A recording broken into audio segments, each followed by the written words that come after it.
Alrighty, we're looking at the pillars of reality, pillars of genetics. We've had a bit of a overview of our current apparent pillars of society, and we're going to go into the architectural relationships with Egyptian pillars, and we've been looking at the floral pillars, and we're going to see how this theme continues in the architecture, what it all means, and I guess it all comes down to fertility. And this fertility is not just physical, it's fertility and awareness and consciousness. We're going to look at the dreaming body and how to kind of identify the energy body and its kind of associations and configurations, kind of like how we'll touch on it anyway, but just how like the rods represented different genetics in species.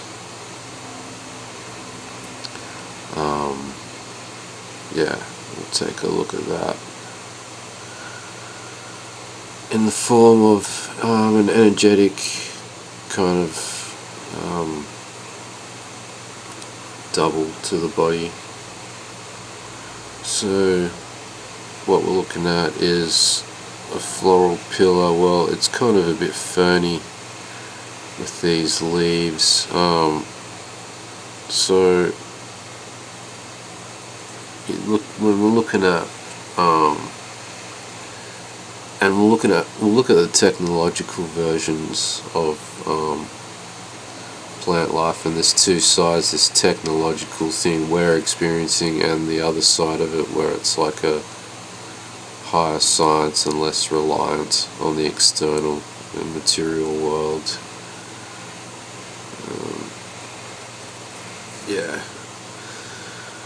And then we're gonna probably reach the conclusion that the middle way is probably the best. But okay, so we had a look at this floral pillar here, and how I said we got like these big leaves, kind of giant ancient fern style, and they were probably, when you look back to the first forms, the most prolific trees, it would have been maybe only a few species. The leaves were probably, who knows, like a bit like this, and I guess, after plant life comes, like you always see the four sons of Horus or whoever popping out of like a lotus or something like that. Even like here, for example, you can see that was from King Tut's tomb, popping out of the lotus, the head, just like I showed the head of the lotus, where it had a break, representing a broken gene. Okay, so hopefully we're getting somewhere with an introduction to this. So I want to show what these pillars are all around. Once again, just to prove it, this is some Mesopotamian stuff, and once again we have two sides.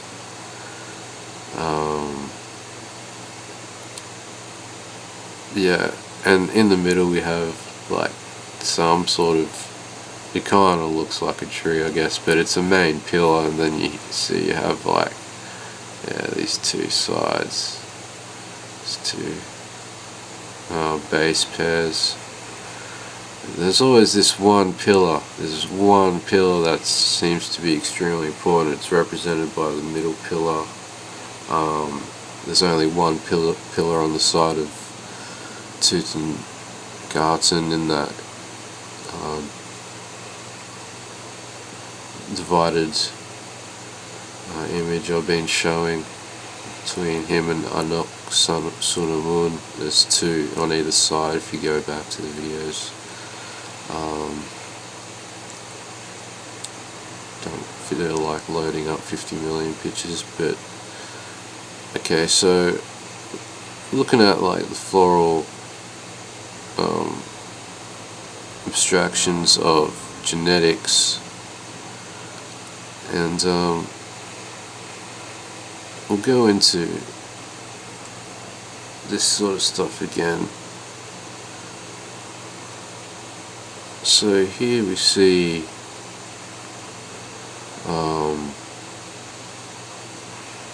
the light bulb situation again, and how these are related to floral things. I don't know if you can see it there, it's a bit floral-like. So we've got one, as we've seen, the Jed had like a floral top on it, as they do a lot of them, all those big leaves, because it is another pillar. So here's the Jed here, like as an energy source. So it's looking at these base pairs like as an, you know, as a core thing to a power source, and we're going to be looking at the energy body soon. Okay, so you got the normal, you got like a human being or whatever actually holding up the light, or holding the light, keeping it, but here we have like a so we got like a human element with two arms, but the middle is, yeah, like a technological device. So they're relying on technology this side.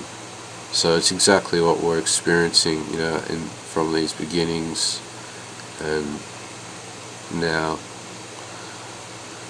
So this guy's holding up, or keeping the light, just, you know, this thing, whatever that, maybe a solar representation through solar knowledge.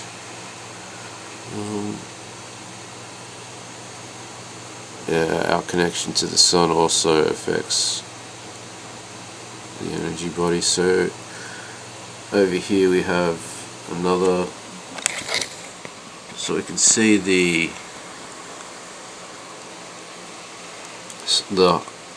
main person here on this pillar as well, kind of holding up the light situation, and then yeah, it's like those reflections. See how it's weird, because it's like, yeah,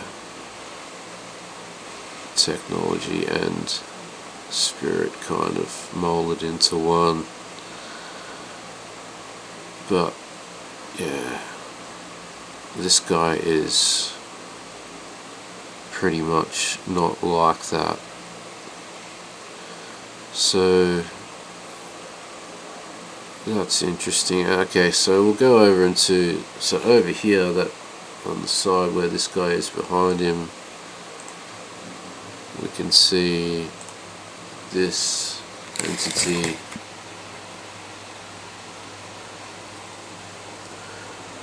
who's holding two metal objects, which is an instrument capable of conducting electricity or producing an arc. So the significance of this empty space and the crossing shows, like, you know, crossings of Earth cycles, really. I mean, now with the magnetic excursion, you see things out of whack, kinda, and these strange things appearing in the sky, etc., etc. They have the tools as well,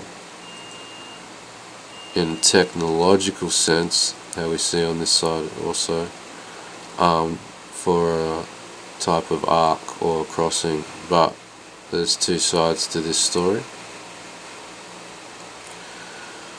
So, yeah, we have that. This is a relationship between genetics, pillars, the energy body, and reality. Okay, so we'll go into some other pillar. More pillar action. We got the obelisk, the classic design. You can take it back to Osirus, where the phallus or the penis was like one of the things that had to be artificially fashioned to produce offspring from Osirus. So here you have like a structure representing that, in a way artificial, perhaps technological, but yeah, it's in its original form, I guess, balanced. And I've discussed the missing male component in the continuation through Horus and in the genetics. But this is like this is a middle pillar thing. How can I describe it? Maybe I should load up more pictures. So yeah, it's a middle pillar thing, like there is one base there that all life is reliant on, which seems pretty important. It's strange here, like this cunt's got a huge elongated nose, and like if you look at those other pictures of Horus and Seti on the other side, he's got some, it's not quite a beak, but it's like a shorter beak than Thoth or something. I thought it looked like Anubis, because it's about that size for an elongated facial structure, but yeah, it's more of some weird beak. Which also reminds me of like in Communion when he pulled off the face of the grey at the end, and it was like some elongated weird beak underneath its shell. Yeah, interesting, these connections. So yeah, like here's Osirus, like he's often depicted with his feet bound in singular form. So this singular base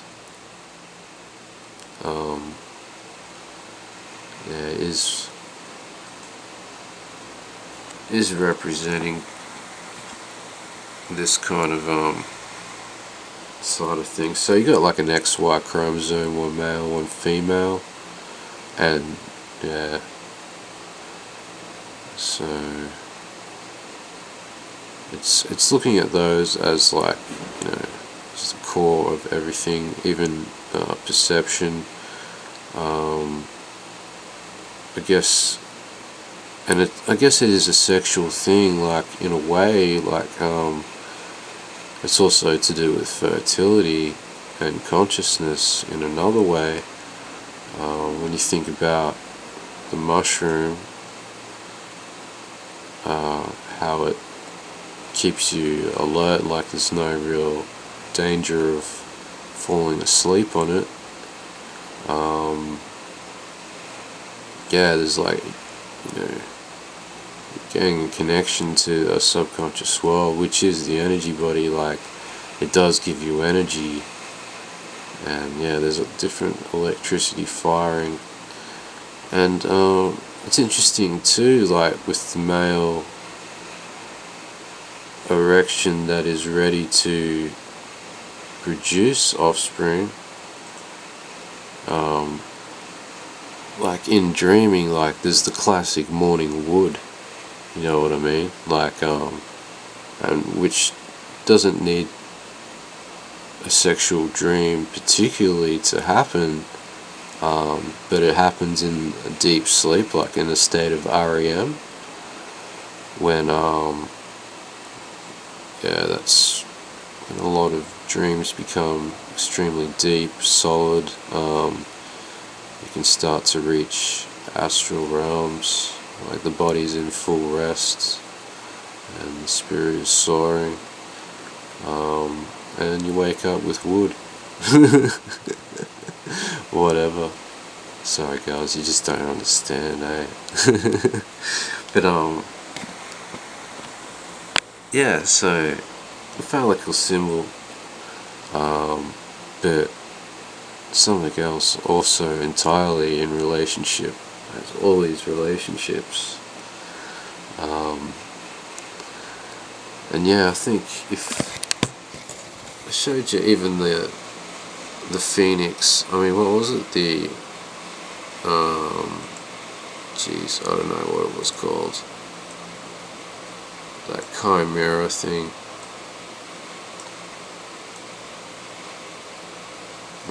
like a sphinx. Oh no, don't tell me I have to search out a picture. That's my worst nightmare. Okay, where is it? Nowhere to be seen, as usual. Just want, oh actually, maybe I'll show this, just what, oh there it is, Griffin, that was it. Yeah, so we got like this other elongated kind of nose on Set or Seti. Middle pillar once again, and two represents it, like Horus obviously represents like the original base is like even his father, but more so his mother. But we've got like probably more of his mother. So this side can become dominant, and which is why it is a negative aspect, because it should not be dominant. Just like how we see fucking, I don't know, mixed up genetics with consciousness. Okay, so like if you don't think, like you think, hang on, griffins, how can they represent fertility and consciousness? But I mean, if you look at the, read between the lines, you have the two testicles down the bottom that goes up into a phallus. So you have that distinct shape there. You have two sides, two bases. Once again, like, even if you look at it, if you want to look even further in between the lines, check out, like, you got the antenna, insect antenna, you got the head, the body, you got the wings here, either side. So you are looking at fertility. When you're looking at the bee, it's responsible for like fertility on the earth as well. So we are looking at genetics and their associations in spirit and matter. Okay, so that's probably all I wanted to say. It took 20 minutes somehow babbling on to say it. Hopefully there's not anything too weird in my pics. I busted up on screen. Just babbling while I make sure I don't want to say anything else. I don't want to do too many videos. yeah, so interesting. So how you see the arms here as well. Sorry, I can't see it. How they're, these weird opposite facing arms. So it's reflecting this dude in a way in the electrical power zone in the realm, as we see it producing. So this would represent the body, and this spirit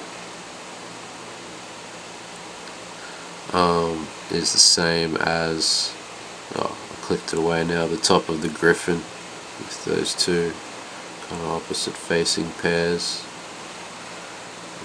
Okay, hopefully that all makes sense. I just thought I'd throw down the links, some more links there to the energy body, its connections to